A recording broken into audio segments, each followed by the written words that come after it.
하나님의 말씀은 누가복음 7장 11절에서 17절의 말씀입니다. 그의 예수께서 나인이란 성으로 가실새 제자와 허다한 무리가 동행하더니 성문에 가까이 오실 때 사람들이 한 죽은 자를 메고 나오니 이는 그 어미 독자여 어미는 과부라. 그 성이 많은 사람도 그와 함께 나오거늘 주께서 과부를 보시고 불쌍히 여기사 울지 말라 하시고 가까이 오사 그 관에 손을 대시니 맨 자들이 사는지라. 예수께서 가라사대 청년아 내가 네게 말하노니 일어나라 하시매 죽었던 자가 일어앉고 말도 하거늘 예수께서 그를 어미에게 주신대 모든 사람이 두려워하여 하나님께 영광을 돌려 가로되 큰 선자가 우리 가운데 일어나셨다 하고 또 하나님께서 자기 백성을 돌아보셨다 하더라. 다 같이 읽으시겠습니다. 예수께 대한 이 소문이 온 유대와 사방에 두루 퍼지니라. 아멘. 할렐루야. 서로의 평강의 복을 기원하는 마음으로 샬롬 인사 나누시기 바랍니다. 샬롬. 샬롬. 오늘도 월요 새벽 기도에 잘 나오셨습니다. 오늘이 사순절 11번째 되는 기도의 날입니다. 월요일 날 새벽 기도에 잘 나오셨습니다. 오늘 본 말씀해 보시면 예수님께서 한 죽었던 자를 살리시는 놀라운 기적이 일어납니다. 그 사건이 일어났던 성의 이름이 나오죠. 뭐라고 나옵니까? 나인이라고 나오죠. 나인. 이 나인성은 가버나움 북방 12마일경에 위치해 있는 다볼산, 이스라엘은 헐몬산과 다볼산이 유명한데 그 다볼산 약간 남쪽에 있는 가버나움 북방의 한 성, 나인성에서 일어났던 사건인데 예수님이 공생애 가운데 사복음서를 통해서 보여주는 바 3번 죽은 자를 살리는 사건이 일어납니다. 바로 이 나인성 과부의 독자 청년이었죠. 를 살리는 사건이 한 번 있었고 또 두 가지 사건이 또 뭡니까? 나사로, 바로 마르다와 마리아의 오라비였던 나사로를 죽은 지 나흘 만에 살리는 사건이 한 번 있었고 또 하나는 뭐죠? 회당장 야이로의 딸, 몇 살 먹은 딸이었어요? 12살 먹은 딸을 살려내시는 정말 죽은 자가 살아나는 사건이 벌어졌습니다. 증인들이 많아요. 오늘 본문 말씀에 나온 사건만 해도 제자들과 허다한 무리가 다 그 목격자들이 되었습니다. 죽은 자가 살아난다. 정말 전무후무한 일이었죠. 그 사건은 예수님이 누구이신가를 우리에게 보여주는 사건입니다. 예수님이 누구인가를 보여줄까요? 바로 예수님이 나는 부활이요 생명이니 말씀하신 대로 예수님이 부활이요 생명이신 것을 보여주었던 사건들입니다. 그렇게 살아났던 사람들이 다시 안 죽고 영원히 살았던가? 그것은 아니었죠.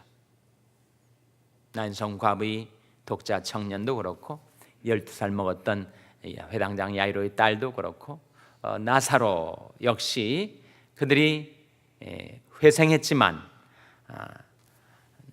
자기들의 생명의 수완을 살다가 죽었습니다.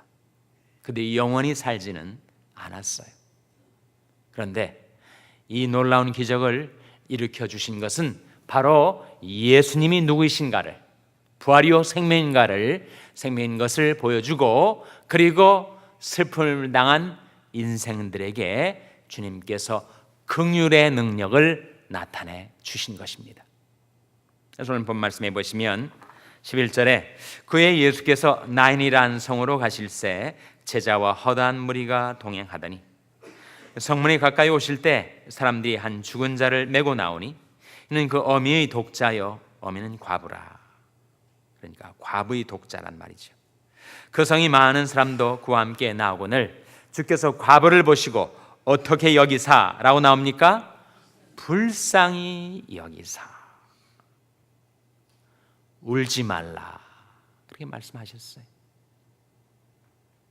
정말 과부로서 의지가지가 없었던 한 여인, 더군다나 독자에게 모든 희망을 두고 살던 그 여인에게 주님께서 울지 말라 말씀하신 거예요. 그것은 그 여인을 불쌍히 여기셨기 때문이다.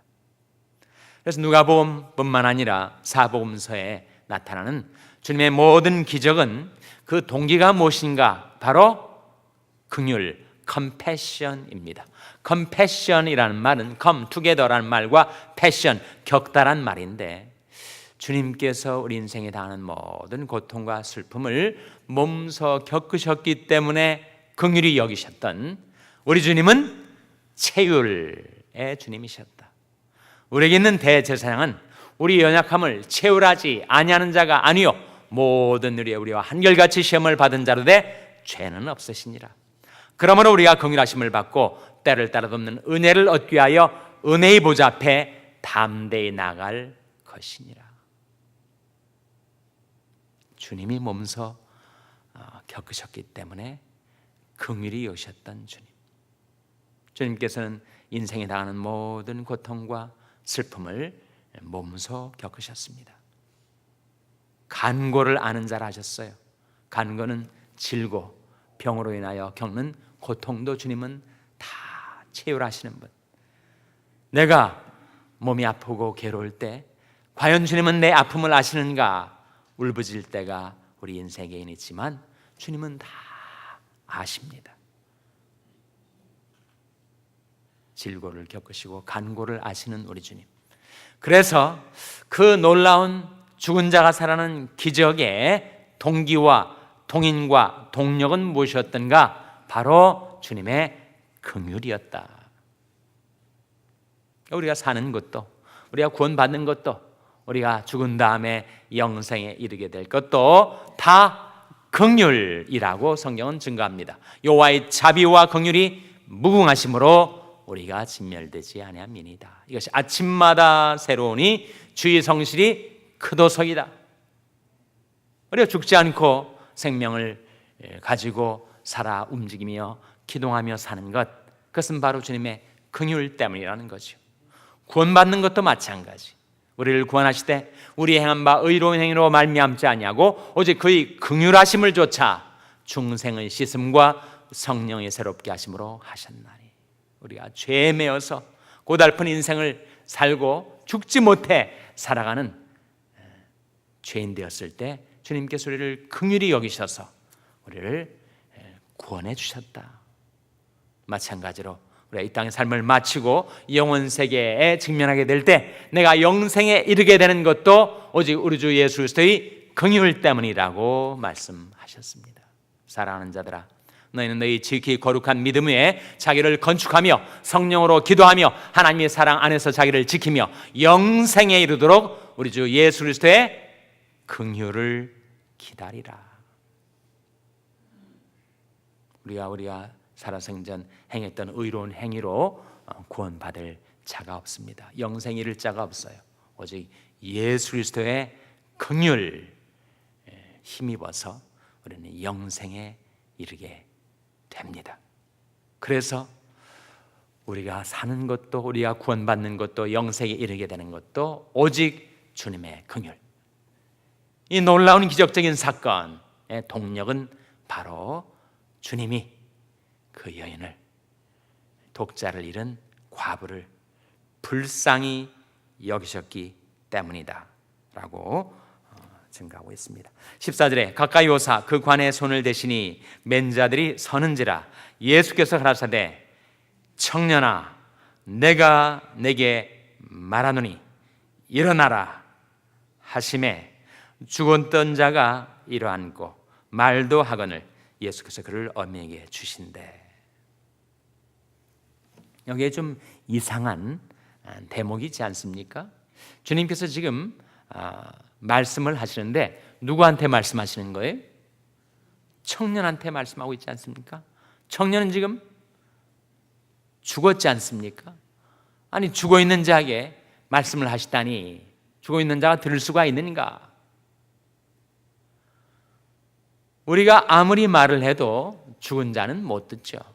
죽기 전까지는 청년이 제일 오래 남는다고 하니 의식이 없는 코마 상태에 있어도 우리가 말을 조심하라고 하죠. 다 의식을 잃은 사람도 청력은 마지막까지 남는 거라고. 그러나 죽었으면 더 이상 듣지 못하죠. 그러나 주님은 그 죽은 자에게 말씀하시는 것입니다. 주님은 산자와 죽은 자의 주님이시기 때문에 산자들에게도 말씀하시고 죽은 자들에게도 말씀하시는 주님의 말씀이 그대로 이루어지는 거예요. 그가 말씀하심에 이루었으며 명하심에 견고히 섰도다 하신 그대로. 사실은 이 사건이 주님이 요한복음 5장 25절에서 말씀하신 그 말씀의 성취입니다. 한번 보시기 바랍니다. 요한복음 5장 25절. 요한복음 5장 25절 말씀 우리 찾아서 한번 같이 읽겠습니다.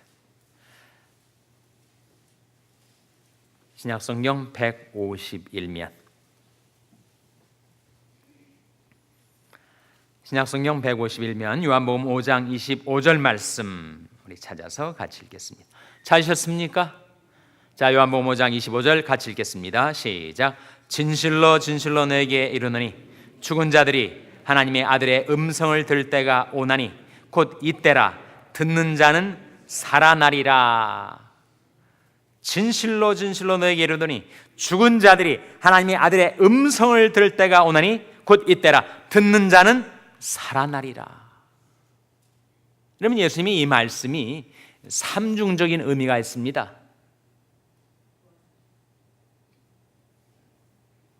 첫째로 종말적인 의미죠.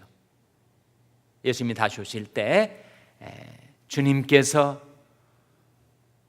부르시는 음성으로 죽었던 자들이 다 살아나는 부활의 역사가 종말에 이루어질 거예요. 종말적인 의미가 있다는 거죠. 둘째는 현재적인 의미가 있습니다. 이것이 종말의 사건만이 아니라 나인성 과부의 아들을 살려내듯이 청년아 일어나라. 주님께서 죽은 자를 향하여 말씀하셨더니 정말 죽은 자가 살아났다는 거죠. 죽은 자들이 하나님의 아들의 음성을 들을 때가 오나니 곧 이때라. 듣는 자는 살아나리라. 현재적인 의미가 있어요. 종말적인 의미와 현재적인 의미. 그런데 또 한 가지 의미가 있다는 겁니다. 그 의미가 무엇일까요? 바로 영적인 의미입니다. 사람들이 살아 움직이는 것 같아도 허물과 죄로 죽어 있단 말이에요. 영적으로 다 죽어 있습니다. 그런데 그들이 하나님의 아들의 음성을 들으면 그들이 살아나게 되는데 듣는 자들이 살아납니다. 그래서 예수가 우리를 부르는 소리, 하나님의 아들이 우리를 향하여 외치는 음성을 들으면 우리 죽었던 우리 영혼이 살아나게 됩니다. 죽은 자들이 하나님의 아들의 음성을 들을 때가 오나니 곧 이때라. 듣는 자는 살아나리라. 살리는 것은 영이니 육은 무익하니라. 내가 너에게 이른 말이 영이요 생명이라. 주님이 이 말씀이 지니고 있는 삼중적인 의미, 종말의 의미, 그래서 우리가 종말에 이르게 되면 그대로 성취될 예언이요 사건입니다. 그리고 현재적인 의미, 정말 새 케이스처럼 죽었던 자들이 일어나라 하시는 주님의 음성을 듣고 청년아 일어나라, 소녀여 일어나라, 달리다굼, 나사로야 일어나라. 정말 죽은 자들이 주님의 음성을 듣고 살아났단 말이죠. 그러나 그와 동시에 이것이 지니고 있는 영적인 의미, 우리가 죄와 허물로 죽었었을 때 주님께서 우리에게 찾아오셔서 주님의 음성을 들려주심으로 우리를 영적으로 소생케 해주셨죠. 지금도 죄로 인하여 우리 영혼이 시들고 메말라지고 곤고해질 때 정말 살아있다는 이름만 가져있지 내 영혼, 내 신앙이 시들어가고 있을 때 주님이 우리에게 들려주는 음성을 우리가 들으면 살리는 것은 영이니 육은 무익하니라. 내가 내게 이른 말이 영이요 생명이라. 듣는 자는 살아나리라. 주님께서 우리에게 하나님의 말씀을 들려주시고 주님의 음성을 들려주셔서 우리 영혼, 우리 신앙, 우리 인생을 다시 살려주시고 부흥케 주시기를 주님의 이름으로 축원합니다. 기도하시겠습니다. 오늘 말씀 기억하며 하나님, 저희들도 주님의 긍휼, 주님의 말씀 의지하여 살게 하여 주시옵소서. 기도하시기 바랍니다. 우리 자녀들을 위해서 기도할 때 저희 자녀들을 긍휼히 여기사 하나님의 말씀으로 그들의 심령과 신앙을 서생케 하여 주시고 그들의 인생을 부흥케 하여 주시옵소서. 기도하시기 바랍니다. 병상에 약한 지체들을 위해서 기도하실 때 주의 말씀을 보내어 저희를 고쳐사 위경에서 건져 주시옵소서. 위하여 기도해 주시기 바랍니다. 우리 샬롬교회를 위해서 기도할 하나님, 저희 샬롬교회가 주님의 무궁하신 자비와 긍휼을 힘입어서 주님의 말씀 따라 행하는 교회가 되게 해달라고 기도해 주시기 바랍니다. 여러분의 생업을 위해서 기도하시고 코인원야 선계 박정희 목사님을 위해서 기도해 주시기 바랍니다. 하나님, 이 아침에 하나님 앞에 나온 저희들을 성령으로 충만케 하여 주시옵소서. 이런 제목들로 우리 합심해서 기도하겠습니다.